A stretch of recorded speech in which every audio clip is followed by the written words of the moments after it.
So that's 10,000 grandpas in a line straight back 300,000 years to the dawn of Homo sapiens. Now, out of those 10,000, how many do you think ever saw a written word? How many knew what a symbol of writing was? About 200. About 200 grandpas out of 10,000 knew what writing was. How many do you think ever turned on a light bulb? Maybe 5 out of 10,000 experienced a light bulb or electricity. And of those 10,000, how many do you think knew what it was to be forced to make a LinkedIn? Just 1 so far.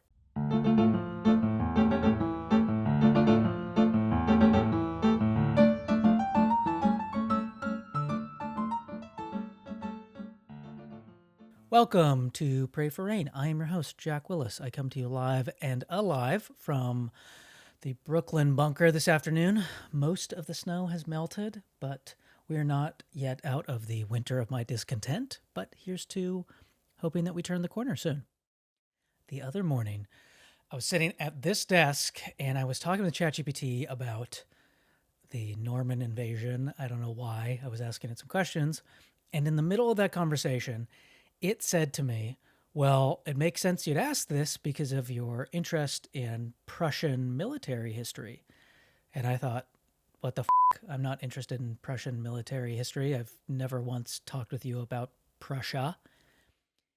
And my immediate reaction was just kind of irritation. And I thought, oh, it's just hallucinating. And I took a sip of coffee and I kept on typing. And then 10 seconds later, it hit me that I'm sitting alone in a room having a casual disagreement with an artificial intelligence that's currently hallucinating a fake personality for me. And my reaction was just to be, slightly annoyed. What's a big deal?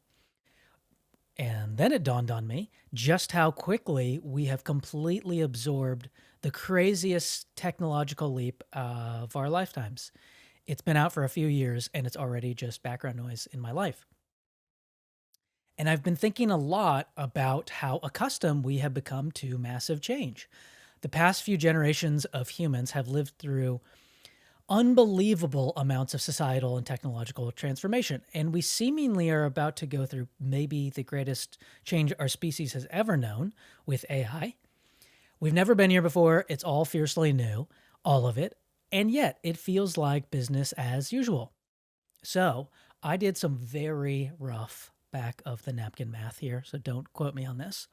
But if we were to say that there's a new generation of human every 30 years or so, and humanity goes back about 300,000 years, give or take, that means each of us has about 10,000 direct ancestors, if we're just including the male ancestors for simplicity's sake. So that's 10,000 grandpas in a line straight back 300,000 years to the dawn of Homo sapiens.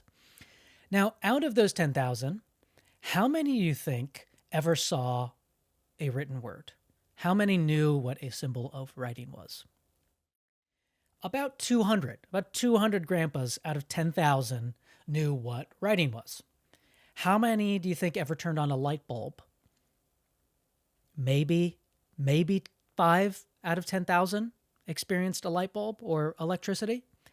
And of those 10,000, how many do you think knew what it was to be forced to make a LinkedIn? Just 1 so far. That's 0.001% of all of your ancestors. We are the first of our species to live through this many major technological changes. But things are moving so fast that we can't even keep track of the experiments that we're a part of anymore. Am I miserable because I spend too much time on Instagram or because I hate working a job in tech? Are we cynical because of Reddit threads or because of microplastics in our water? I don't know. I don't know anymore. What I do know is that for the overwhelming majority of our species history, technological innovation and societal change has been painfully slow. There have been blips on the human radar that have changed the world, yes, but those were usually preceded by long periods of very little in the way of discoveries. The ancient Romans discovered concrete, and then it's essentially taken us 2,000 years to rediscover that. all of the all of the pillars of modern life have come into existence basically in the last 2 centuries. The most profound inventions ever just in the last 200 years. That's birth control, electricity, penicillin, radio, internet, cars, space travel, social media, GPS, Alamo, Drafthouse movie theaters. All these earth-shattering inventions within the span of the past three grandpas, Grandpa Joe, Grandpa John, and old Pappy.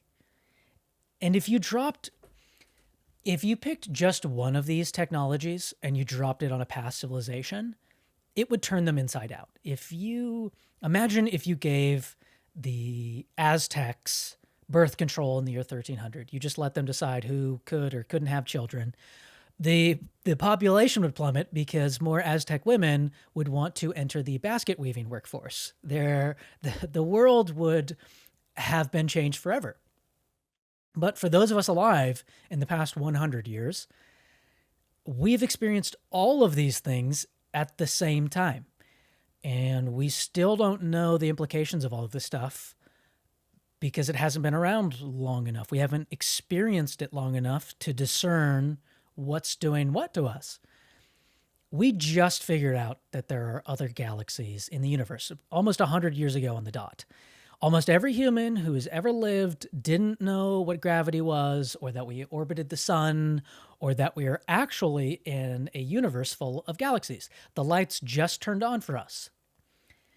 And it makes me think of my dad, because my dad used to drive around in the 90s with a Thomas guide, and he would take it with him to new towns. So he's making sales calls and he doesn't know where he's going.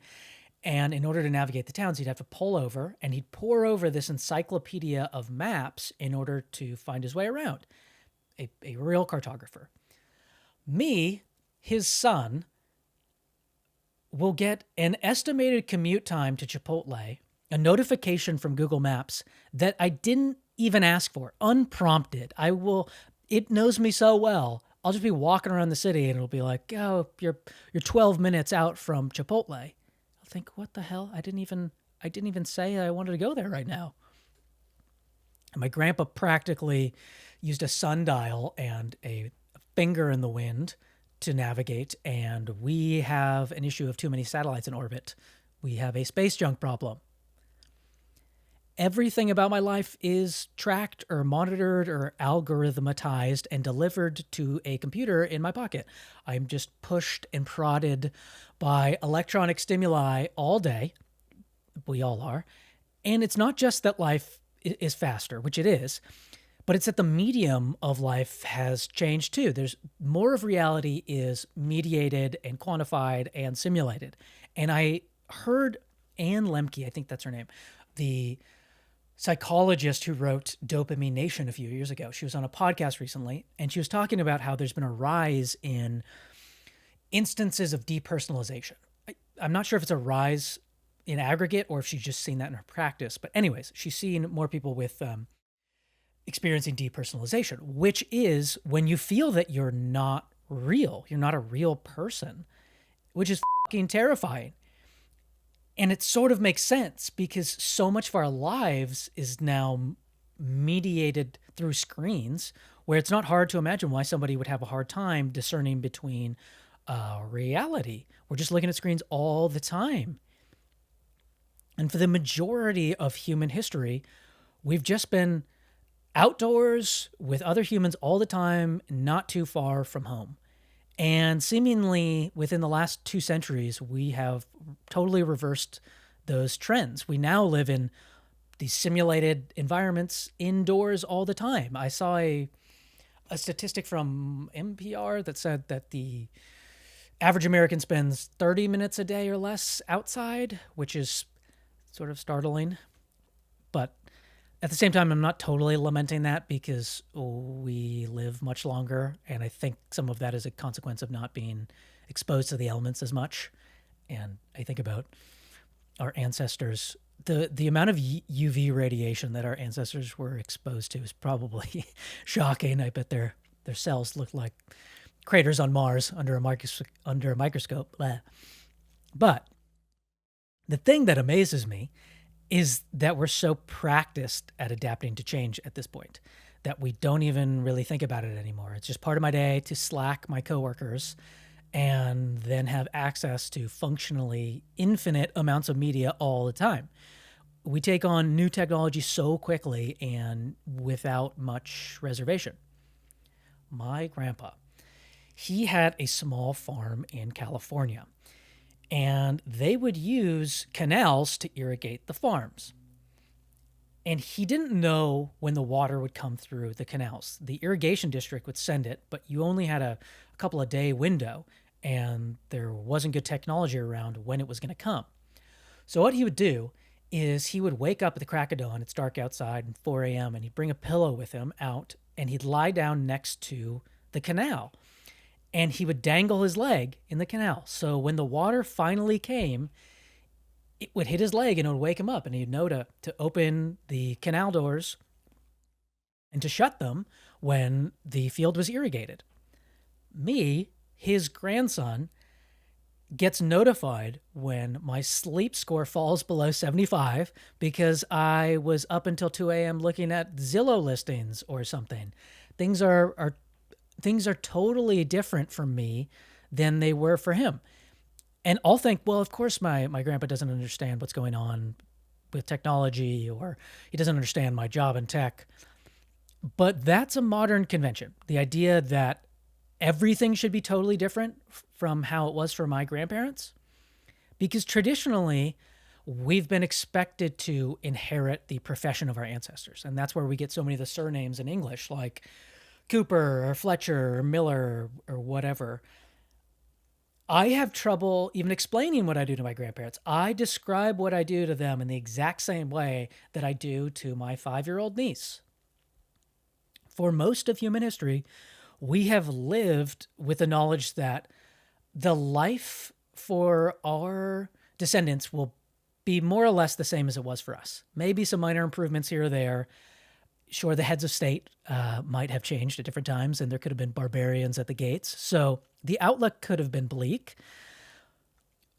But it seems to me that it's only at extremely rare junctions do we see total rebirths of the economy or total rebirths of society.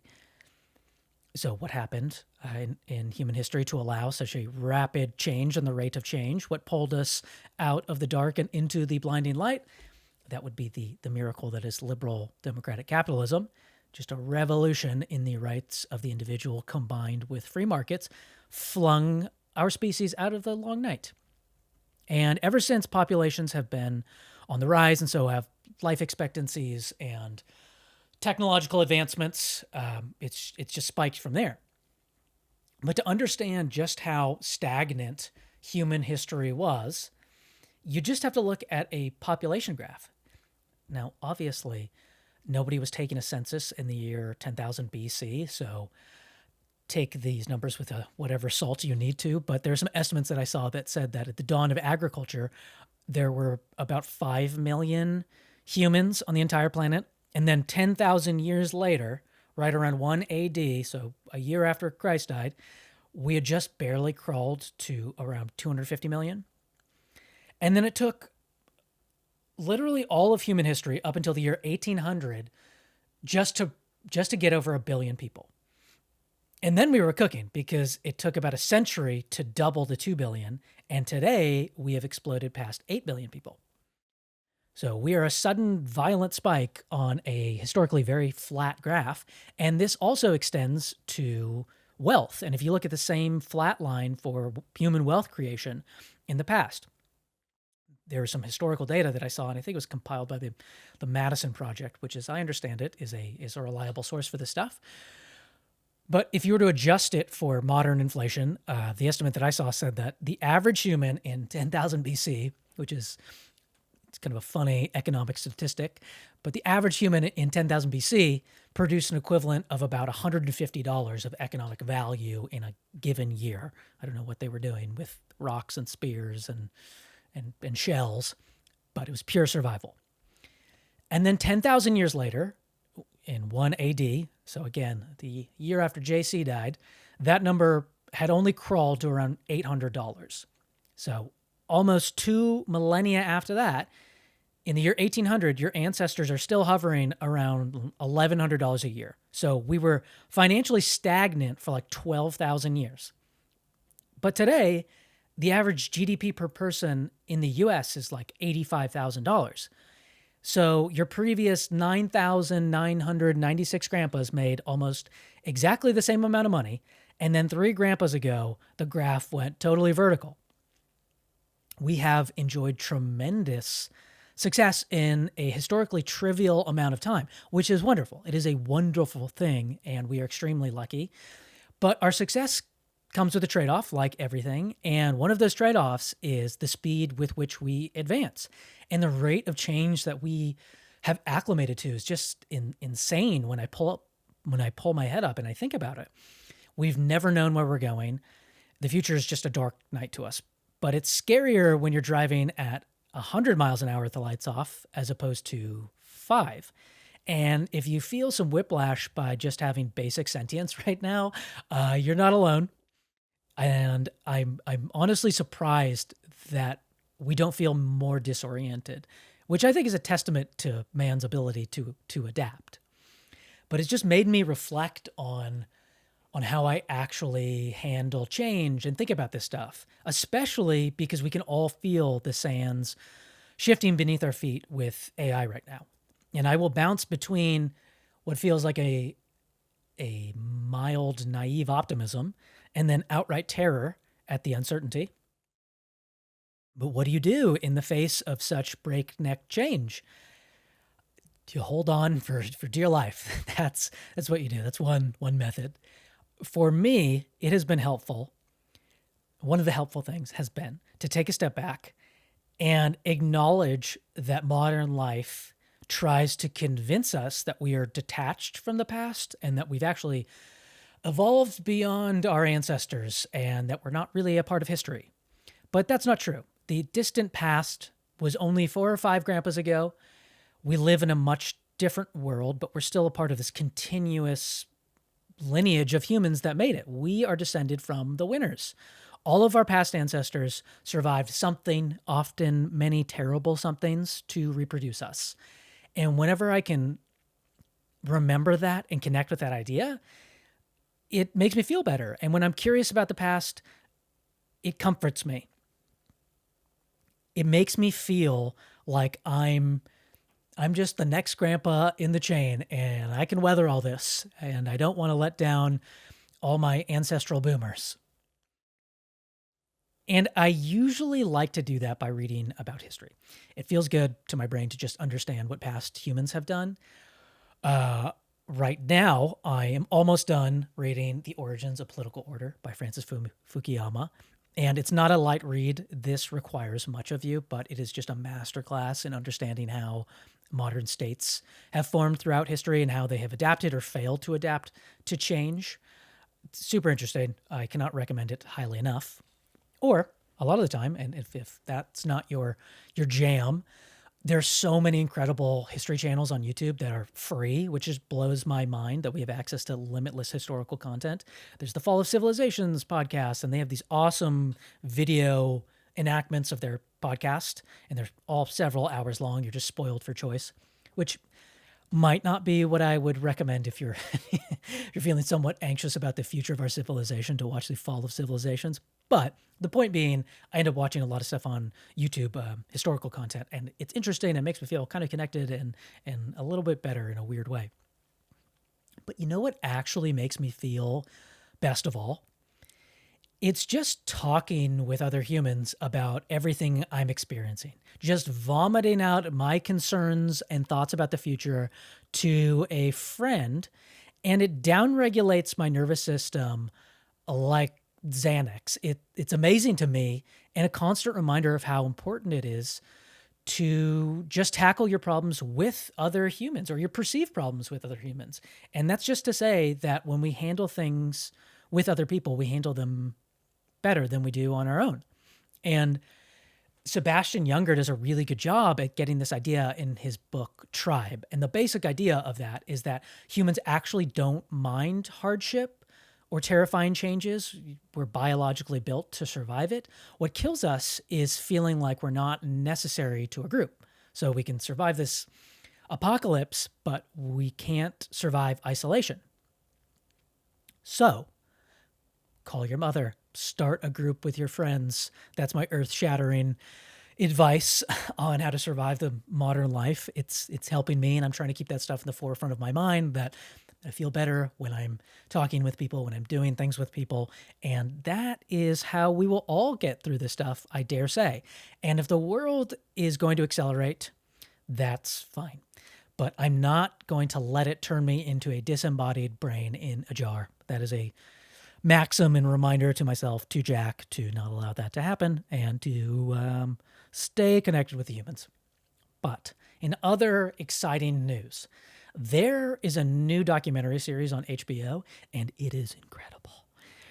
It's called Neighbors, and I think it's produced by A24, which might explain why it's so good. But the thumbnail makes it look like it's a true crime, but it's not. It's a documentary show, and it follows two sets of neighbors around every episode, and it features some property dispute. It's just television gold. So the first episode, these are spoilers, but the first episode starts with these two guys in the middle of nowhere in Montana. One guy, one neighbor, is this short, rotund fellow who has like 2 million followers on Instagram or TikTok because he cosplays as a dwarf while he does woodworking videos. He's called the Bearded Bard. And the other is this tall, skinny conspiracy theorist guy with a ponytail who fled Portland. And he's basically just Ichabod Crane on crystal meth. But the whole tiff between these two guys is that they both moved out there, bought this land to escape people, and Bearded Bard has a road that goes through his property. And he put a lock and a gate on it because he didn't like Ichabod coming through with his horses and grazing out there, and he said that they shit on his land or they ate his hay or something. Who knows? But they are, in this death feud with one another. And it's just a fantastic documentary style because most of the show is just giving these weirdos airtime to take you through their lives. And Ponytail Guy, who's actually the more sympathetic party in the show, has built a home out of plywood in the middle of these fields and is making a bug out doomsday prepper cave. We get these really hilarious scenes through a fisheye lens of him taking bong tokes and telling the camera crew about hydroxychloroquine in the water or a star chamber of pedophiles who run the global economy. It's fantastic. And then the Bearded Barb is, driving around the truck with this camera crew, and he's looking at them and saying how he thinks his wife might leave him if he can't make enough cutting boards to sell or something like that. They give these guys so much airtime to take you through their idiosyncrasies. It's fantastic. And the genius in this whole series is the casting, because they're just selecting the right oddballs to catalog, and you're essentially nut picking with who you select for the show. And let me tell you something. Nothing says great television like a guy with a ponytail, and producers know it. They are like moths to a flame when they submit their names, I'm sure. And in the most recent episode, they feature another guy with a ponytail, and it's in Florida because of course it is, and half of the show is in Florida.